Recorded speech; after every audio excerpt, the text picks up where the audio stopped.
Sorry, ఇలా జరుగుతుందని అనుకోలేదు. Hello friends, welcome back to our YouTube channel.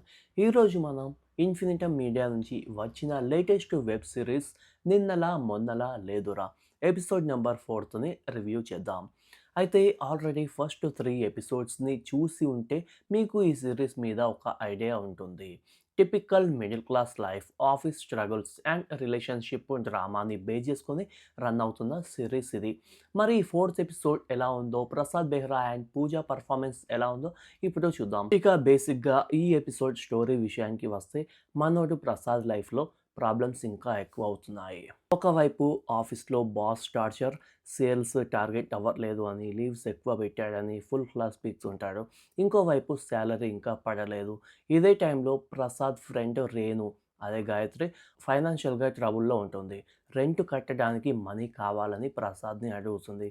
Already పాకెట్లో పైసలు లేని ప్రసాద్ ఏం చేస్తాడో, తన భార్య పూజ దీన్ని ఎలా రిసీవ్ చేసుకుంటుంది, మధ్యలో పృథ్వీ ట్రాక్ ఏంటి, అసలు ప్రసాద్ జాబ్ ఉంటుందా ఓడుతుందా అనేది ఈ ఎపిసోడ్ మెయిన్ ప్లాట్. ఇక ఫస్ట్ ప్లస్ పాయింట్స్ గురించి మాట్లాడుకుందాం. ఈ సిరీస్ మేజర్ స్ట్రెంగ్త్ ఏదైనా ఉంది అంటే రిలేటబిలిటీ. ప్రైవేట్ జాబ్ చేసే వాళ్ళకి, సేల్స్ ఫీల్డ్లో ఉండే వాళ్ళకి ఆ బాస్ తిట్టే తిట్లు, ఆ ఫ్రస్ట్రేషన్ చాలా కనెక్ట్ అవుతాయి. ప్రసాద్ బెహ్రా ఆ హెల్ప్లెస్నెస్ని చాలా న్యాచురల్గా చూపించాడు.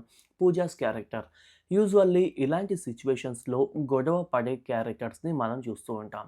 కానీ పూజ క్యారెక్టర్ని చాలా మెచ్యూర్గా డిజైన్ చేశారు. తన హస్బెండ్ ఫ్రెండ్ని హెల్ప్ చేయడానికి తన దగ్గర ఉన్న మనీ ఇవ్వడం, అలాగే ఆ fish food, coffee powder comedy scene చాలా బాగుంది.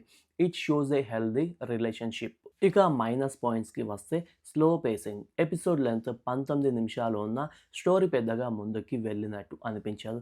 Just office frustration and money problem చుట్టే తిరిగింది. సీన్స్ కొంచెం ప్రెడిక్టబుల్గా ఉన్నాయి. బాస్ తిట్టడం, వైఫ్ సపోర్ట్ చేయడం, ఇది మనం చాలా సిరీస్లో చూసిందే. పృథ్వీ ట్రాక్ ఇంకా స్లోగానే రన్ అవుతుంది. దాన్ని ఇంకా బాగా ఎస్టాబ్లిష్ చేయాల్సింది.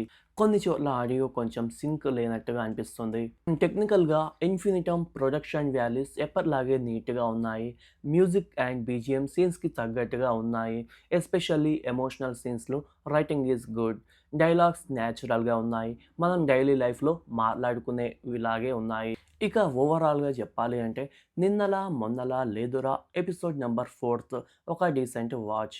ఎమోషనల్గా కనెక్ట్ అవుతుంది. ఎస్పెషల్లీ కార్పొరేట్ ఎంప్లాయీస్కి. పెద్ద ట్విస్ట్లు ఏం లేకపోయినా feel good factor and natural performances కోసం ఖచ్చితంగా చూడొచ్చు. సో గాయ్స్, ఇంతే మరి. మీకు ఈ వీడియో నచ్చినట్లయితే తప్పకుండా లైక్ చేయండి, మన ఛానల్ని సబ్స్క్రైబ్ చేసుకోండి, మరిన్ని వీడియోస్ కోసం వెయిట్ చేసేయండి.